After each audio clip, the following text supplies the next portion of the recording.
आर्टिक्स 4.0। जी हाँ, जब एक ही छत के तले बहुत ढेर सारे फनकार आ जाएं और अपने अपने अंदाज में इजहार के ज़रिए ढूंढे, कोई अपने फ़न को पेश कर रहा है मूर्तियों के ज़रिए, तो कोई कागज़ और कलम के ज़रिए कुछ चित्र उकेर रहा है, किसी ने कपड़ों पर रंगीन सी छटा बिखेर दी है। जब ये बहुत ढेर सारे रंग, बहुत ढेर सारे मीडियम्स एक साथ आ जाते हैं तो दिल जैसे खुशी से उछल जाता है, क्योंकि इतने नज़ारे, इतने होशरुबा दिलकश अंदाज कहाँ नज़र आते हैं एक साथ।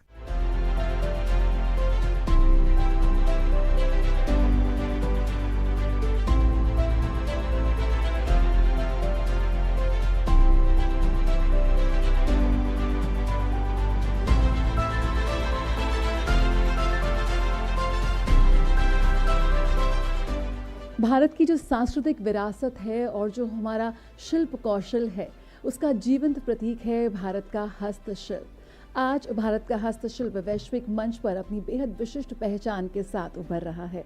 इस वक्त इस बहुत ही खास प्रदर्शनी में हम ऐसी गैलरी में हैं जहां पर भारत के हस्तशिल्प, भारत की जो बारीक कारीगरी है, उसे प्रदर्शित किया गया है। आप मेरे पीछे देख सकते हैं कैसे जो कश्मीरी कढ़ाई है, कश्मीर की जो हाथ की परंपराएं हैं, जो बारीक कढ़ाई, किस तरह से वो आज सिर्फ भारत ही नहीं बल्कि दुनिया के कोने कोने में भारतीय हस्तशिल्प का परचम लहरा रही है, उसकी एक बहुत ही खूबसूरत झलक यहाँ पर प्रस्तुत की गई है। पश्मीना की बात करें, सोजनी की बात करें, कानी की बात करें, ये वो बारीक कढ़ाई हैं जो शायद भारत में के अलावा कहीं और नहीं मिलती।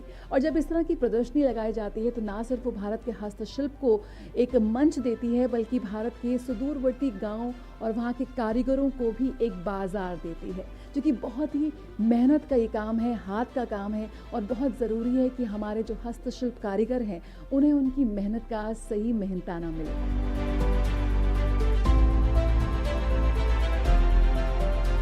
भारत का पारंपरिक परिधान साड़ी आज भारत ही नहीं दुनिया भर में बेहद लोकप्रिय है। और जब बात हो बनारसी साड़ियों की तो क्या कहने।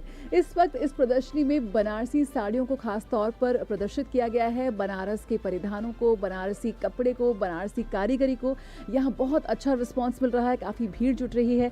किस तरह से भारत का जो ट्रेडिशनल क्राफ्ट है और जो हाथ से बुनी हुई साड़ियाँ हैं लोगों को पसंद आ रही है, जानने की कोशिश करते हैं। बहुत बहुत स्वागत है आपका डीडी न्यूज़ पे। किस तरह से जो हम बनारसी, जो खालिस बनारसी, शुद्ध बनारसी साड़ी या कारीगरी की बात करते हैं, कैसे आप उसे यहाँ पर लेकर आए हैं? तो पहले तो थैंक्स मैं कहना चाहता हूँ आर्टिक्स को। आर्टिक्स कि उन्होंने हमको अपॉर्चुनिटी दी to showcase our all the Banarasi products.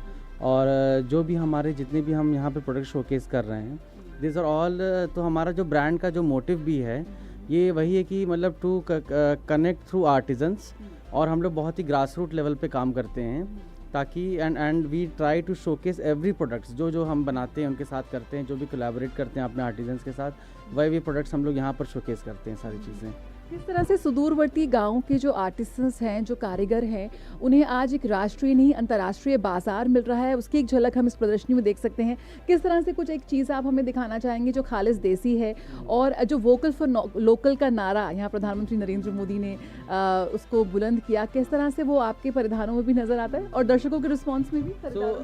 तो जैसे कि हमारे जो भी कारीगर्स हैं, क्योंकि ये बनारसी जो एक क्राफ्ट है ये तो सदियों से चलता आ रहा है, बट इसमें जो नयापन लाने की कोशिश की गई है, मतलब डिज़ाइन लैंग्वेज में चेंज करने की कोशिश की गई है, कलर से हमने प्ले किया है, तो उस तरीके से ही हमने मतलब काफ़ी इसमें एफर्ट किया है, डिज़ाइन लैंग्वेज को चेंज किया है, बट हमने क्राफ्ट का एसेंस को भी रखा है ताकि वो बनारसी लगे भी और उसकी पहचान भी बनारसी जैसे ही हो।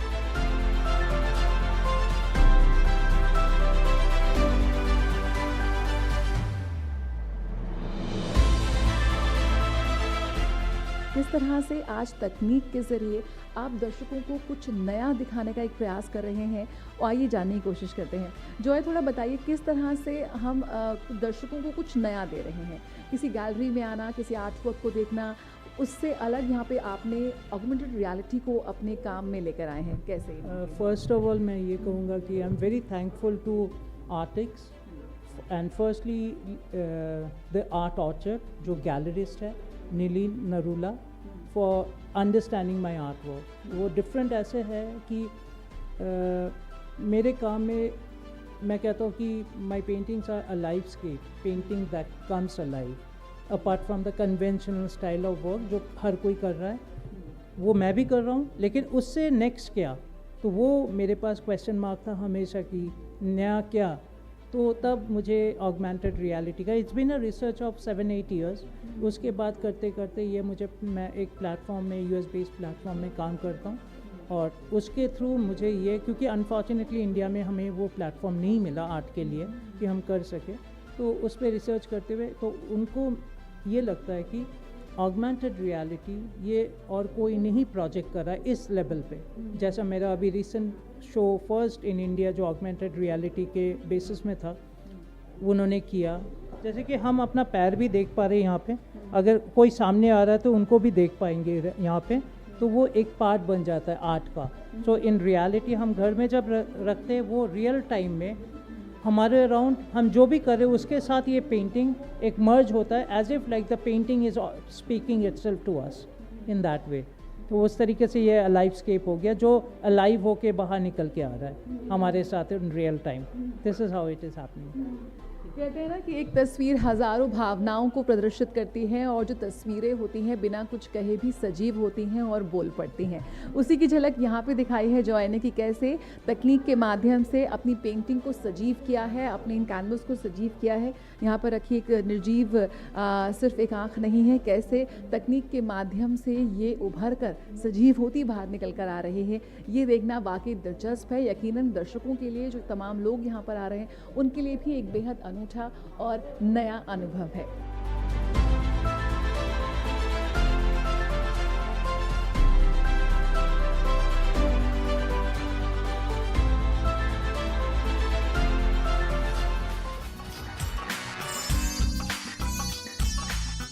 कोई मुसव्विर जब किसी सादा वर्क को देखता है तो बरबस उसका दिल चाहता है कि इसे रंगों से भर दे।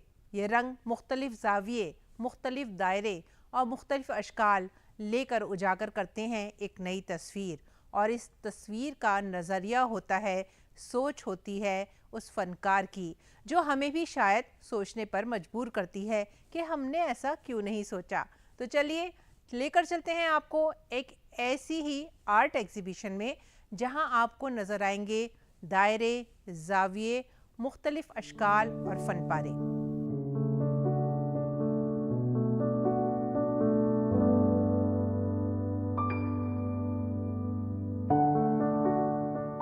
रंग सिर्फ कागज पर या किसी कैनवस पर नहीं, बल्कि हमारी संवेदनाओं और भावनाओं पर बिखरते हैं। और एक ऐसी ही चित्रकला प्रदर्शनी आर्ट स्पेक्ट्रा आयोजित की गई दिल्ली के all India fine arts and craft society यानी आईफेक्स में, जहां कई चित्रकारों ने अपनी कला का प्रदर्शन किया। एक रेखा, एक आकृति या फिर रंगों का हल्का सा मेल मनुष्य की आत्मा के उन भावों को उजागर कर देता है जिन्हें शब्दों में बांधना संभव ही नहीं है। यहाँ 6 पीसेस मैंने डिस्प्ले किए हुए हैं। कुछ पीसेस जैसे मैं बता रही हूँ, वो रेड वाले आप देख रहे हो, वो इतिमत-उद-दौला टूम्ब से है, आगरा में जो सिचुएटेड है। ग्रीन वाली आगरा फोर्ट से है, और बाकी कुछ स्पेन की पीसेस हैं। तो मैं इस तरीके से रिसर्च करती हूँ, एक दिन शायद जाकर भी खुद से देख पाऊँ। उन दिनों आर्टिसंस मार्बल्स पे, टाइल्स पे, कंक्रीट पर ये काम किया करते थे। मैं तो फिर भी पेपर पे कर रही हूँ, but still I want to explore and चाहूँगी कि इंडिया में लोग जानें इस आर्ट फॉर्म के बारे में एंड इसको करें।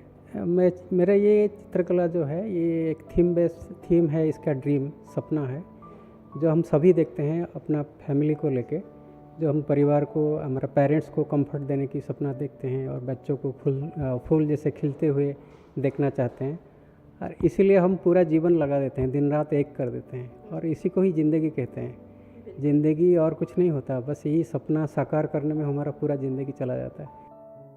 इस प्रदर्शनी में सजे चित्र सिर्फ कलाकृतियां ही नहीं हैं, बल्कि कलाकारों के मन की गहराइयों का दर्पण है।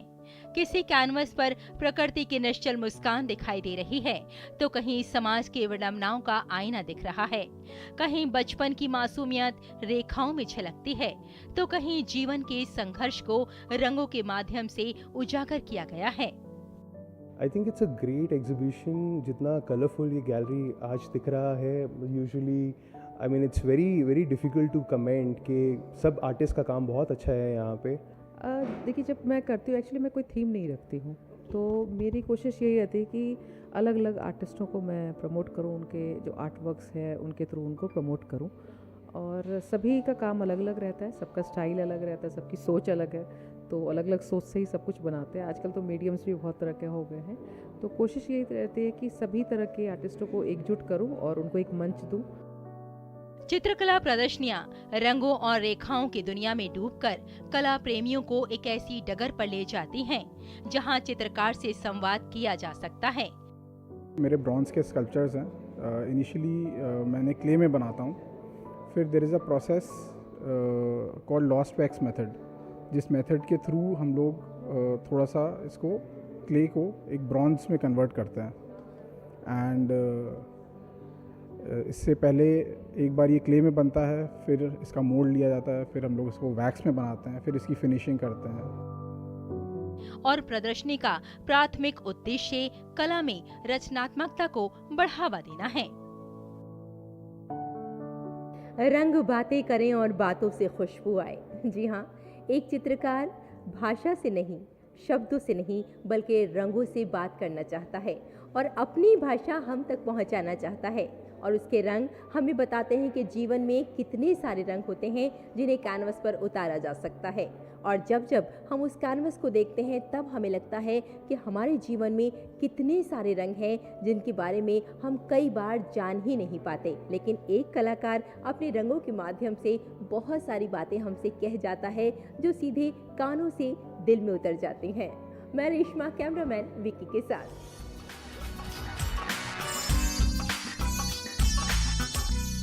यूँ तो बहुत से लोग सफ़र करते हैं, यात्रा करते हैं. कभी इस यात्रा का, इस सफ़र का मकसद रूहानी होता है तो कभी दुनियावी. लेकिन एक यात्रा ऐसी है कि जिसका क़िस्सा बार बार हर साल हम सभी सुनते हैं और अलग अलग अंदाज में सीखने की कोशिश करते हैं इस सफ़र से, इस यात्रा से. जी हाँ, मैं बात कर रही हूँ राम की यात्रा. उनकी इस यात्रा को बड़े ही खूबसूरत अंदाज से फनकार ने अपने नज़रिए से पेश किया. आइए देखते हैं.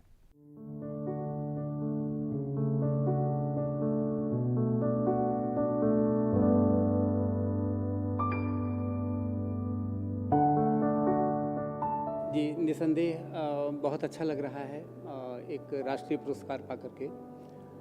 और हर बार की तरह ललित कला अकादमी इस बार भी राष्ट्रीय कला प्रदर्शनी पूरे देश से बहुत सारे कलाकारों को जो अपनी अभिव्यक्ति देने का मौका मिला, उसके लिए अकादमी को साधुवाद. और निसंदेह गौरवान्वित हो रहा हूँ, महसूस कर रहा हूँ नेशनल अवार्ड के लिए. चूँकि मैं कवि भी हूँ तो मैं 2 लाइनें बोल करके मैं उसकी बात कहना चाहूँगा कि जिससे हो हर रोज़ दिवाली, जिससे हो हर रोज़ दिवाली, ऐसा दिया दिला दो राम, और दिया तले अंधेरे को भी अब की बार जला दो राम, अब की बार जला दो राम. तो मैंने अयोध्या बनाया है और मैं समझता हूँ 2024 का जो इवेंट है वो देश क्या दुनिया के लिए भी बहुत महत्वपूर्ण है. ऐसी घटना, राम मंदिर का बनना, बहुत सारी चीज़ें, वो बहुत ऊहापोह के बीच जो ये जो सार्थक हुआ है, तो उसी में मेरा भी एक कलाकार ने सोचा कि कुछ ऐसा करें और वो आपके सामने है.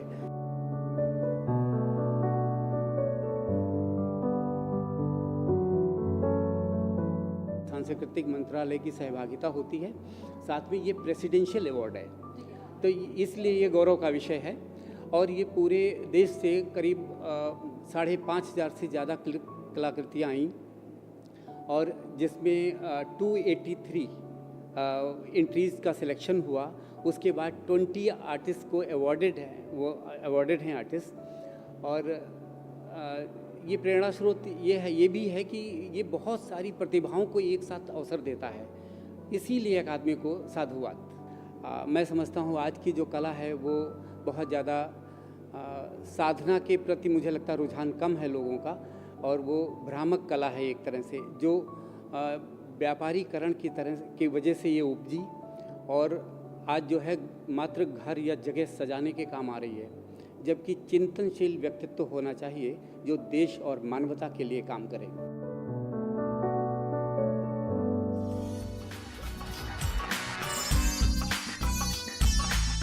आइए अब उन लोगों को जानते हैं जिन्होंने अपने फ़न से दुनिया को मनवा लिया। मैं बात कर रही हूँ ऐसे फ़नकारों की जिन्हें पूरी दुनिया सलाम करती है और उन्हें एजाज़ से नवाजती है, क्योंकि उनका फ़न है अपने अंदर बेमिसाल।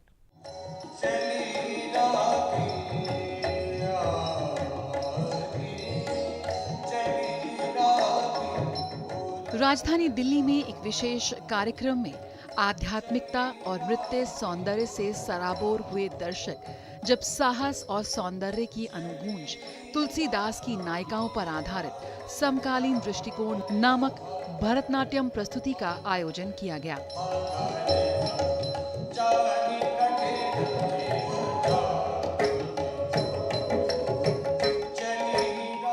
आयाम संस्था द्वारा प्रस्तुत और गुरु सिंधु मिश्रा के निर्देशन में तैयार इस विशेष कार्यक्रम का आयोजन दिल्ली सरकार की कला, संस्कृति एवं भाषा विभाग के सहयोग से किया गया।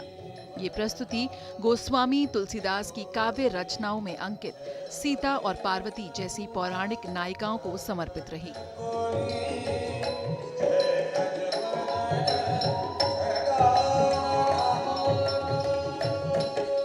जो शक्ति, श्रद्धा और नारी गरिमा का प्रतीक है। ये प्रस्तुति दर्शकों को एक आध्यात्मिक यात्रा पर ले गई। संध्या का आरंभ नटेश कवत्तम से हुआ। भगवान शिव को समर्पित ये शक्ति से भरपूर प्रस्तुति अपनी सटीकता और संतुलन के लिए विशेष रूप से सराही गई।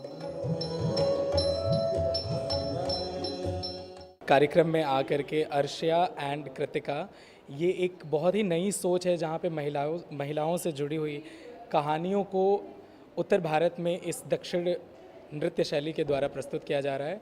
मैं उनको, उनके परिवार को और गुरु जी को बहुत ही शुभकामनाएं देता हूं और इन दोनों को ही आने वाले भविष्य में इस नई सोच के लिए और इस प्रयास के लिए बहुत ही ज़्यादा साधुवाद। इसके बाद युवा नृत्यांगना अर्शिया माथुर ने भावपूर्ण वर्णन के माध्यम से सीता के उस क्षण को मंचित किया जब वे मिथिला उपवन में भगवान राम को देखकर देवी भवानी से उनके संग मिलन की कामना करती है।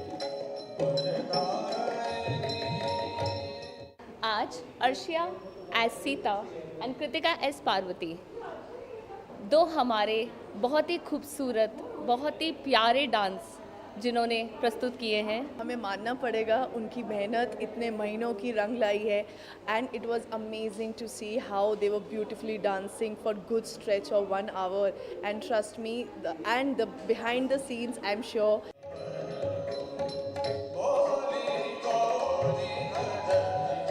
नितिन शर्मा के सुरों और राग बागेश्वरी की गहराई में डूबी इस प्रस्तुति ने दर्शकों के मन को छू लिया।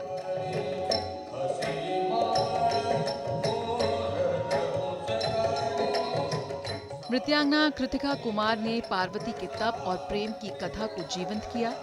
रामचरितमानस की पंक्तियों पर आधारित ये प्रस्तुति जब सप्त ऋषियों के संवाद तक पहुंची तो कला की सजीवता नजर आई।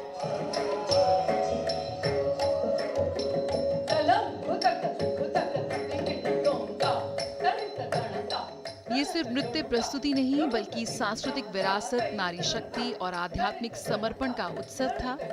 आयाम और गुरु सिंधु मिश्रा ने जिस संवेदनशीलता से इस प्रस्तुति को साकार किया वे यकीनन यादगार रहा।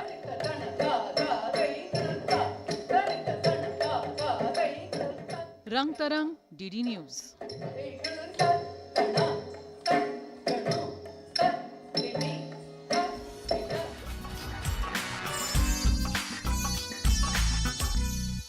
जब कोई फनकार अपने फ़न को लगन के साथ पूरी ज़िंदगी निखारता रहता है तो उसका फ़न एक मिसाल बन जाता है रहती दुनिया तक। आज हमने बात करी उस्ताद बिस्मिल्लाह खां की, जिनके सुर रहती दुनिया तक सभी के दिल को मोह लेंगे और अपनी जगह बनाएंगे। ऐसी ही खूबसूरत यादें और नए सफ़र आपके साथ तय करेंगे रंग तरंग में। अगले हफ्ते इसी वक्त इसी चैनल पर हमसे मिलना मत भूलिएगा। मुलाकात करेंगे इसी चैनल पर इसी वक्त रंग तरंग।